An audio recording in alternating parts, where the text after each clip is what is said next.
Hello বন্ধুরা, আজকের আমি তোমাদের কাছে নিয়ে চলে এলাম মৌটি মাছের লাল লাল তরকারি। দেখুন কেমন কালার হয়েছে। প্রথমে আমরা মৌটি মাছটাকে ধুয়ে নিয়ে এসে নুন হলুদ গুলিয়ে রেখে দিয়েছিলাম বন্ধুরা। দেখুন, তারপর কড়া বসিয়ে দিয়েছি। কড়াতে তেল দিয়ে এবার গরম করার জন্য তেল দিয়ে দিয়েছি। তারপরে তেলের উপরে দিয়ে দেব মাছ।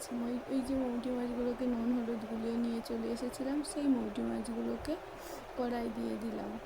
সেগুলো এবার এই মাছগুলোকে ভালো করে গুছিয়ে যাতে গরম হয়ে যায় ভালোভাবে, সেই জন্য দিয়ে দিলাম।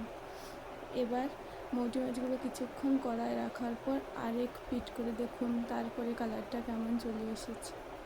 এবার মৌটি মাছগুলোকে এইরকম কালার এলে এবারে মৌটি মাছগুলোকে এক পিঠ থেকে আরেক পিঠ করে উল্টিয়ে নেব। দেখুন, এরকম করে আরেক পিঠ করে উল্টিয়ে নেব।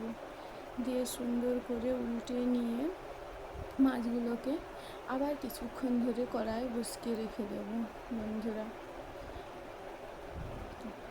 আবার তারপরে আমরা এদিকে নিয়েছিলাম কি মশলাপাতি করব। পেঁয়াজ, আদা, রসুন। আমি অল্প অল্প রান্নার মধ্যে অল্প অল্প মশলা দিতে ভালোবাসি বন্ধুরা। তারপরে দেখুন, এদিকে আলুটাকেও কুটিয়ে নিয়েছিলাম। তারপরে কড়াতে দিয়ে দিলাম জিরে, তার উপরে দিয়ে দিলাম পেঁয়াজ কুচি।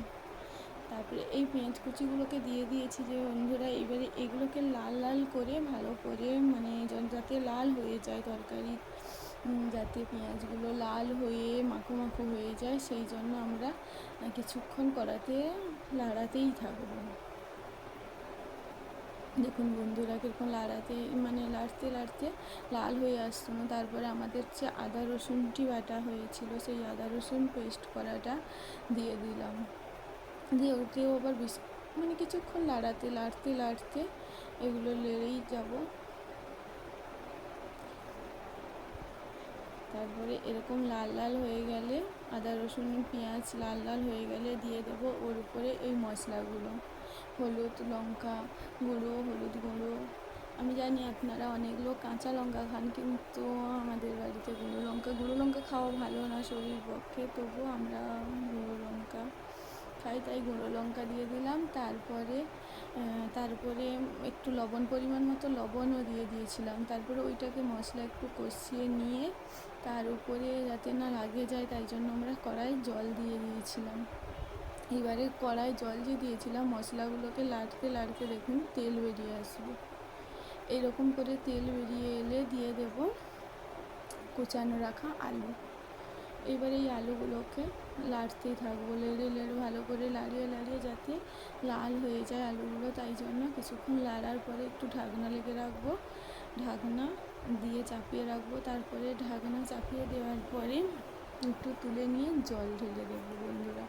আপনাদেরকে দেখানো হলো না জল ঢালার এটা, তাই মাফ করবেন।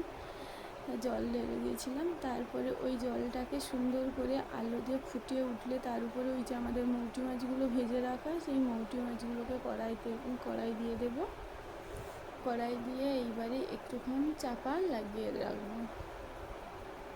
5 মিনিট মতো চাপা লাগিয়ে রাখার পরে দেখুন বন্ধুরা, এই রকম করে মৌটি মাছের ঝাল চচ্চড়িটা হয়ে গেছে। আমার মৌটি মাছ ঝাল চচ্চড়ি প্রায় কমপ্লিটই হয়ে গেছে, প্রায় বলা ভুল হয়ে গেছে। এইবারে দেখুন বন্ধুরা কেমন হয়েছে, এরকম লাল লাল ঝাল মৌটি মাছের রেসিপি।